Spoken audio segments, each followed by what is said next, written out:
या ठिकाणी महोत्सवाचं आयोजन करण्यात आलं होतं। आज या ठिकाणी महाराष्ट्र शासनाच्या वतीनं या ठिकाणी महामेळावा या ठिकाणी लावण्यात आला होता आणि त्याच्यामध्ये विविध भागातल्या आपल्या कलावंतांना त्याची या ठिकाणी कला सादर करण्यात यावी। त्याचबरोबर बचत गट असतील यांना या ठिकाणी संधी देण्यात आली होती आणि महाराष्ट्र सरकारने एक सुंदर उपक्रम या ठिकाणी राबवला गेला आणि आज त्याचा समारोप होता।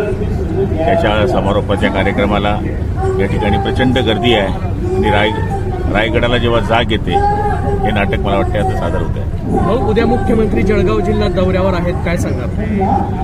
मुक्ताईनगरमध्ये काही भूमिपूजन आहेत, त्याचबरोबर वाशिमलाही त्यांचा कार्यक्रम आहे, त्यामुळे सकाळी ते वाशिमला जाणार आहे आणि 4 वाजता मुक्ताईनगरला आहे।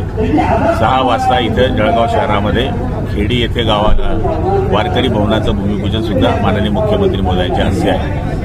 तरी हा कार्यक्रम जो आहे हा पूर्वनियोजित कार्यक्रम असल्यामुळे उद्याच्या दिवशी तो कार्यक्रम संपन्न होणार आहे। खासदार यांनी या कार्यक्रमाविषयी ताशेरे ओढले होते की नियोजन ढसाळ असल्यामुळे अनेक प्रेक्षक या ठिकाणी येत नाही आहे। मला त्यातली काय आयडिया नाही। उद्धव ठाकरे म्हणतायत नुसताच रामनामाचा जप नका करू रामराज्यानं। रामनामाचं जप केल्याशिवाय रामराज्य येऊ शकत नाही, त्यामुळे रामराज्य येण्याकरता त्यांनी सुद्धा रामाचा जप करावा अशी माझी अपेक्षा आहे। आणि एक म्हणतायत अजून अबकी बार 400 पार आणि मी म्हणतो अबकी बार भाजप तडीपार।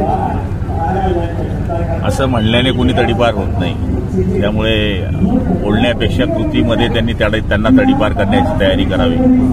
हे काँग्रेस आयुष्यभर आपल्याला जवळ करत नव्हतं, जी राष्ट्रवादी समाजवादी यांना घेऊन तुम्ही तडीपार करणार आहात का?